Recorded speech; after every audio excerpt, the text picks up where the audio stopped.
we have another method to finding volumes, and it's using what we call shell method. And a lot of times we use shell method when the equation is really difficult to solve for x instead of y, or vice versa, or maybe when I have to cut the equation in half because there's no clear top curve minus the bottom curve, or the top curve minus the bottom curve switches. Okay, so what we're going to do is also shell method is when we are cutting the area between the curve parallel with the axis of revolution. So I think about shell is para-shell because you have to cut the curve parallel to the axis of revolution. So I have, for the horizontal axis of revolution here, I'm going to cut my shape parallel with the axis. Okay. And then what's happening is that this little cut is going to rotate around the shape. That was really bad. Let's try this again. Okay. What's going to happen is that it's going to rotate around the axis of rotation, creating like a tube. Okay. So let's see if I can do this a little better this time. No, that's not going to be better. Okay. So anyway, what I'm going to do is I need to get the area of this this tube. So I'm going to imagine it like a roll of toilet paper. Basically, if I take another cross section, let's just make it a little higher above right here, and I rotate it around the outside of the red tube, the area is just going to keep wrapping around and around and around and around. So basically what this red section makes is, if I were to roll this out, I'm going to roll it vertically. Okay. I end up with the height of a rectangle. I know you have to turn your head. The height, and then this other side of this rectangle is going to mimic, or is going to be the length of this circle. So it's basically the circumference, which is 2 pi r. Okay. So what we're doing here is taking mini rolls of toilet paper, okay, around our axis of rotation. We're going to take basically going to multiply the circumference times the height, and then remember the integral gives us the depth. So I'm going to multiply 2 pi from the circumference times the radius times the height, and then we're going to take the integral with respect to our bounds. Okay. Now, again, if you're cutting horizontally, it's dy. If you're cutting vertically, it's dx. So if I have a vertical axis of rotation, we're going to actually be cutting vertically as well. Your shape is going to be going around the axis of rotation. So I need to roll out this tube. So I end up with a bunch of rectangles layered on top of each other, basically wrapped around each other. So the height is going to be the distance between the curves, and the circumference is going to be 2 pi r. So this is r. Okay. When we have, basically when we have our axis of, actually, let's just do an example. Okay. So here we go. Find the volume of the solid formed by revolving the region bounded by the graph of y is equal to x minus x cubed, the x-axis, the y-axis, x is equal to 1, and we're going to revolve it about the y-axis. Okay, time to draw. Okay, so I have x is equal to hang on a second. I'm gonna wait. All right, so I went ahead and drew my curve. Y is equal to x minus x cubed. I honestly used Desmos to help me figure out how high the curve went. And then what I need to do is take this area under the curve and we're going to revolve it around the y-axis. Okay, so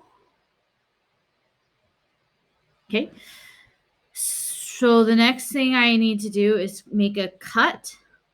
So I'm going to make a cut vertical or parallel with our axis of rotation.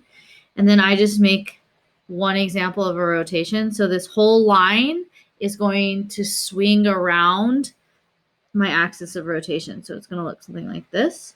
So imagine like this stick moving around the axis. And so if I were to flatten out this one little circle around the axis of rotation, I get the height of my rectangle times the width, which is just the circumference. So it's 2 pi r. So I know that the height of the curve is the height of the rectangles are going to be modeled by the top curve minus the bottom curve.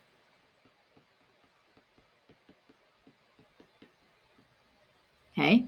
And then the r value is the r from the axis of rotation to where you made the cut on the curve. So in this case, r is just the distance from the axis of rotation to some x value that you're plugging in like to h, it's really just x. R is equal to x. So for example, if I found the area of the rotation at let's call this 0.3, then my x I'm plugging in 0.3 to find the height, so the x is just 0.3. Okay. All right. Next up is we need to actually get the equation of the height. So the height is top curve minus bottom curve. So I'm going to end up having the height is equal to x minus x cubed minus 0. I cut the shape vertically. So remember that means that we're using dx instead of dy because we're cutting up we're cutting up in the shape into infinite number of change of x's. All right. So the volume is going to equal, I'm just going to put my 2 pi, I'll put my bounds in a second, or a to b of r times h times of dx. So that just kind of reminds me that we are looking for the bounds width-wise instead of height-wise. So the bounds of the graph are happening between 0 and 1. Okay. So the volume is equal to 2 pi, integral from 0 to 1. The r is equal to x, okay, times the height, which is x minus x cubed, dx. So remember, all you're doing is doing the length or the height times the width times the depth, and the integral takes care of the depth of the toilet paper tube. Okay. All right. So what I ended up with is 2 pi. The integral evaluated gave me 0.13 bar. So I end up with 0.266 pi, or 0.267 pi if you round it. And that's your answer. One reason why we use shell method instead of disk method, or actually it would have been washer method, is that if I look at the shape like this and I'm revolving around the y-axis, if I needed to use disk, I would have to cut the shape perpendicular, right? Perpendicular to the axis of rotation. And one thing I noticed is that I would have to have an equation for the right side of the curve and another equation for the left side of the curve. So I'd have to like cut this equation up into two separate equations. And that sounds like it's going to be really tricky for me. Okay. So one way I think about this is that if the right side and the left side, or the top side and the bottom, are the same curve, then I'm not really going to use that method. So you see, I would have to use the same curve equation for both to figure out the height or the radius of my integral. Okay. All right, let's do the next one. Find the example, find the volume of the solid formed by revolving the region bounded by x is equal to e to the negative y squared, the x-axis, the y-axis, y is equal to 1, and the x-axis. All right, so I am just going to write this down. X is equal to e to the negative y squared. Pretty sure we're going to need that in a little bit. And in order to graph this in my I graphed this on my calculator, so I went ahead and solved for y, so I can get the y equals. So I snail method. I get the ln of x is equal to the exponent negative y squared, and then I'm going to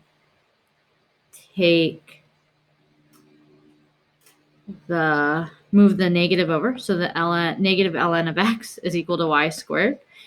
And then y is equal to plus or minus the square root of negative ln of x. Okay, so I plugged in ln x. I plugged in the square root of negative ln x in my calculator, and I get something that looks like this.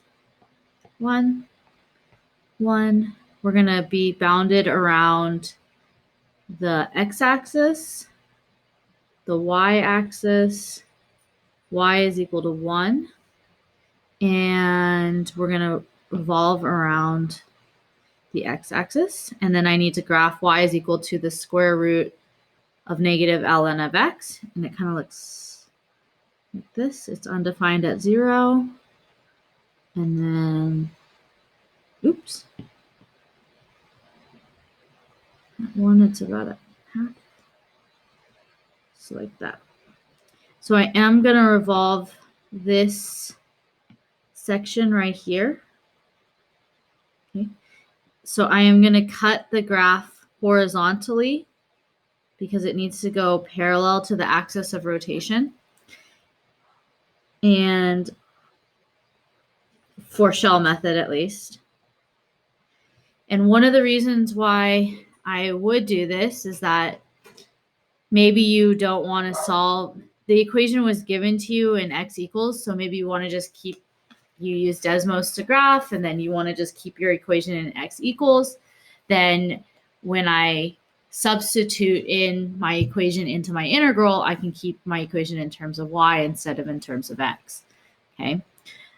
So what I know is I'm wrapping this one horizontal section. Well, you're going to make an infinite number of horizontal sections, but I'm making one example. I'm going to wrap this around the axis of rotation. So I'm taking my pen and wrapping it around the axis of rotation. So the rectangle that I create would be the height is the distance from the x-axis, from the y-axis to the curve. And the r value gives us the circumference, so 2 pi r. Okay, and then we are integrating from, we're making an infinite number of circles around the axis from y is equal to 0 to y is equal to 1. So we're going to set this up as the volume is equal to 2 pi from c to d, the integral from c to d of the radius times the height dy. So it's time for us to find the height, which is really the width here. Okay. So I end up with the right curve minus the left, which is in terms of y, so e to the negative y squared minus 0. All right. And then the height of my curve is just y. It's just the y value, just the output. Okay. I plug in y to get the x. Okay. So I end up with v is equal to 2 pi times the integral from 0 to 1. The radius is just y. I plug in y to get my height, which is e to the negative y squared dy. I think one of the hardest parts for me is remembering that the radius of the circle for the circumference is usually just x or y. So if you're revolving around the x-axis, it's just going to be a value of y. And if you're revolving around the x-axis, or the y-axis, excuse me, then your radius is just going to be x. All right, when I evaluate, I get 2 pi times 0.316. So the volume is equal to 0.632 pi. And that's it. Next one, last example. So find the volume of the solid of revolution formed by revolving the region bounded by y is equal to x cubed plus x plus 1, y is equal to 1, and x is equal to 1 about x is equal to 2. Okay, so this time it's going to be a little different because r is not going to be just x or y because it's away from the x and the y-axis. So this time we're going to have my curve is 1, 2, 3, 2. So I know we're revolving around the line x is equal to 2.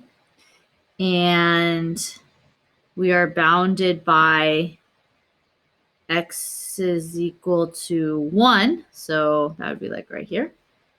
Y is equal to 1. And the curve y is equal to x cubed plus x plus 1. So again, I know it starts at 1. And then I am going to graph it like 0, 2, 1. So I think it intersects like so. Okay, actually, I'm going to use my calculator. Actually, y is equal to 1 cubed plus 1 plus 1. So y is equal to 3. So when x is equal to 1, y is equal to 3. I should be more better. Here we go. So it goes like this. So we are bounded by this blue curve right here. Okay. Oh, but it says that y is equal to 1. Yeah, okay.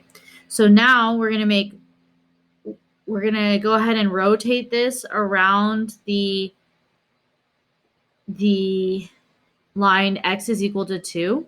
And one of the reasons why I wouldn't use disk method is because if I were to use disk method, I would have to cut this graph horizontally, which means that I would be in dy.